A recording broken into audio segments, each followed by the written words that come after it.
Sino dito yung kakasubo mo pa lang ha? Hindi mo pa nilulunok, nire-ready mo na yung susunod. That's a pattern. Masipag ka naman, ang talino mo naman, ba't di kayo mayaman? Alam niyo, gusto kong maintindihan nito ng todo ha? Kasi ito yung pundasyon kung bakit marami kang ginagawa ngayon na hindi mo maintindihan.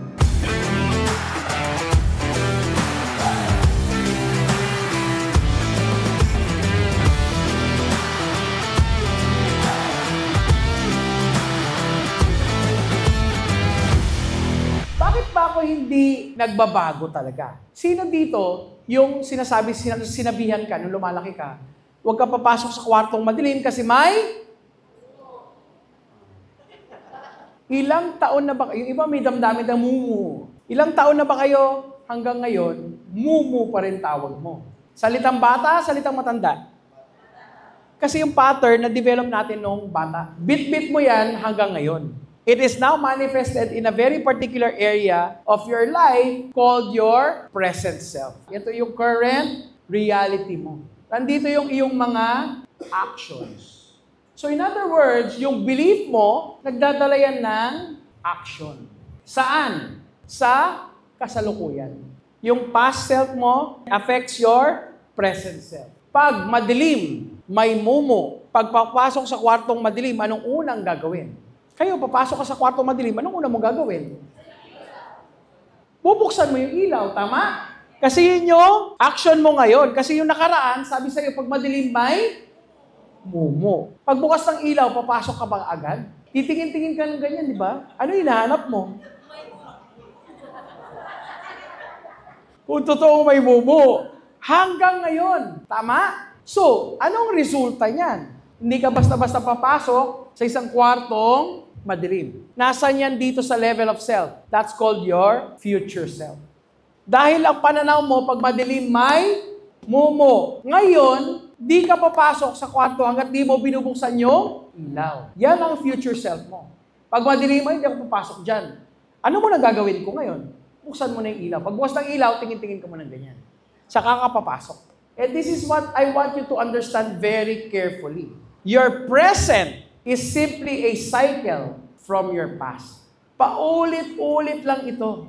Na until now, hindi ka maka-action kasi yung future self mo, hindi ka comfortable agad.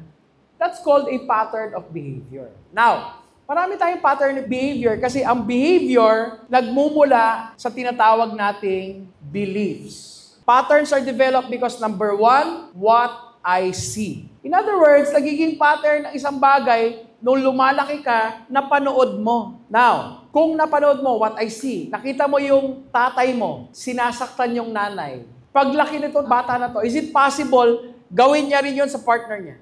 Yes. It does not mean they're bad people. Kaya lang, ito yung nakita. Number one is what I see. Number two, what I hear. Yung isang bagay na paulit-ulit na sinabi sa'yo, naaalala mo yan. Nagiging paniniwala yan. Ba't ang anak ang baba mo sa math? Bobo ka sa math. Naalala mo yan. Maybe nung lumalaki ka, sabi mo, Mama, may joke ako. Sabi nung nanay mo, sige anak, joke. Tapos nag-joke ka. Sabi niya, anong nakakatawa doon? Tapos nag-joke ka sa tatay. Sabi mo, Papa, may joke ako. Sige, joke anak, go ahead. Nag-joke ka. Sabi ng tatay mo, anong nakakatawa doon? Tatawa na ba ako? Ha, ha, ha, ha, ha, ha. Palagay mo, ano yung nabuo sa isip ng bata? Hindi siya nakakatawa. Simula nun, sinabi mo sa isip mo, believe mo, hindi ako marunong Yun yung identity mo nung nakaraan. Nag-build ka ngayon ng identity. Yan na ang tingin mo sa sarili mo. Naging paniniwala. 3 ways. Number 1, what? Number 2, Number 3, what I experience. Yan ang nagdadala ng beliefs natin. Kung nung bata ka, napanood mo, yung tatay mo waldas, nanay mo waldas, walang ipon. Ikaw ngayon, anong pwedeng tingin mo sa sarili mo? Pwede rin one day millionaire ka kasi habang nandyan, enjoy na natin. Meron ba dito na experience mo, may bago kang dumating na pera? All of a sudden, pag uwi mo, ang dami mong binili na hindi mo kailangan? Na parang ang dami kong binili, ko naman kailangan to. Kasi yung past image mo, identity mo, yun ang sinasabi. So kung wala kang napanood na nag-iipon, wala kang nakitang nag-iipon, hindi ka sinabihan mag-ipon ka nung lumalaki ka, yan ang habit mo ngayon. O ito, yung bata, nabasag yung baso. Sabihin ni nanay, sino nagbasag nito? Sabihin ng bata, ako po. Anong gagawin ni nanay? Pa! Pinalo ba kasi masamang bata? Pinalo ba para magtanda? Para hindi na ulitin? Para maging careful next time? Yes or no? Kaya pinalo dahil mahal. The following month, nabasag yung vase. Nakita ni nanay, sabi niya, sino nagbasag nito? Sabi niya ng bata, ano? Aamin hindi. Sabi niya, Mumu. Bakit hindi aamin? Anong pinaniwalaan? Pag nagsabi ng totoo, kaya tayo nagsinungaling. Sino dito nagsinungaling na in the past? Raise your hand. Taas mo kamay mo. Kung di ka nagtaas ng kamay, sinungaling ka. Lahat tayo nagsinungaling na. Tama? Sino dito magsisinungaling pa in the future? Raise your hand. Taas mo rin kamay mo. Kasi sigurado yan. Nagigets nyo? Kasi yun yung naging habit mo. Kaya hanggang ngayon, kahit maliit na bagay, hindi mo inaamin. 3 things. What I saw, what I heard, what I experienced. Yan ang habit mo ngayon, coming for your belief. That's how powerful your patterns of behavior are.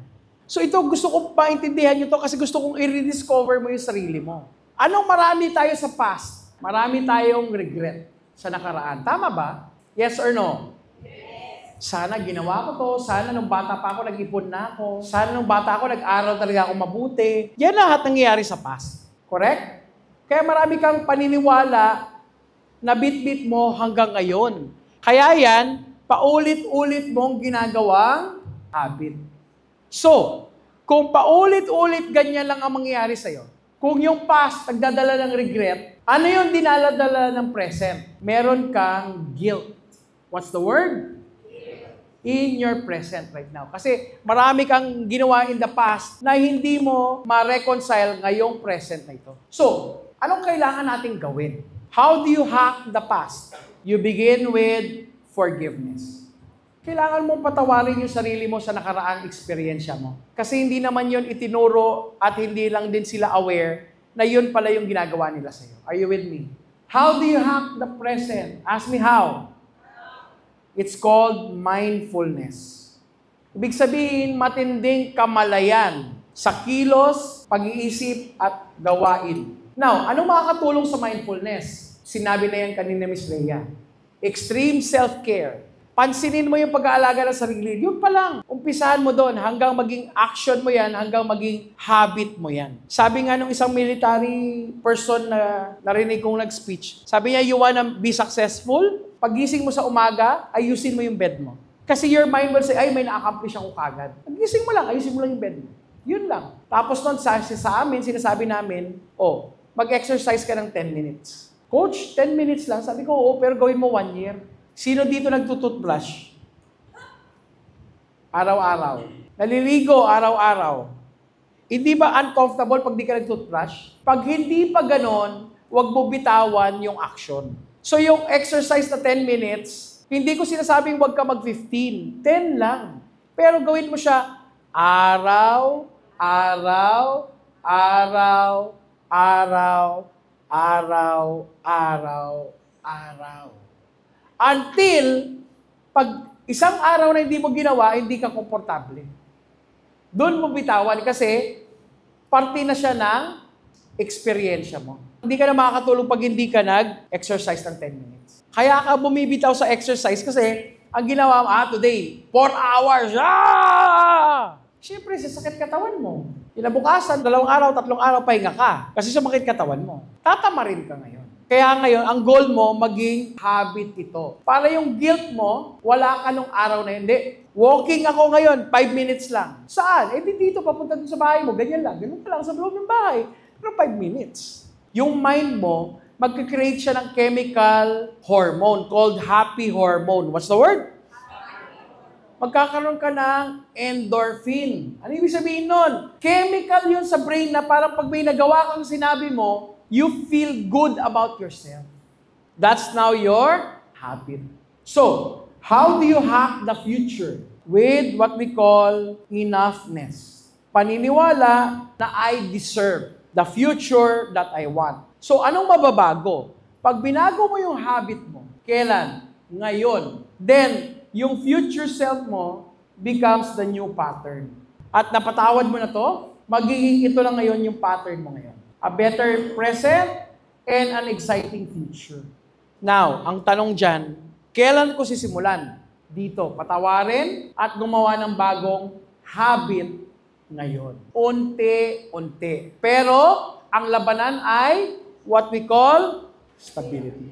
Can I be consistent in my actions today? So that I will create a different future. Are you with me?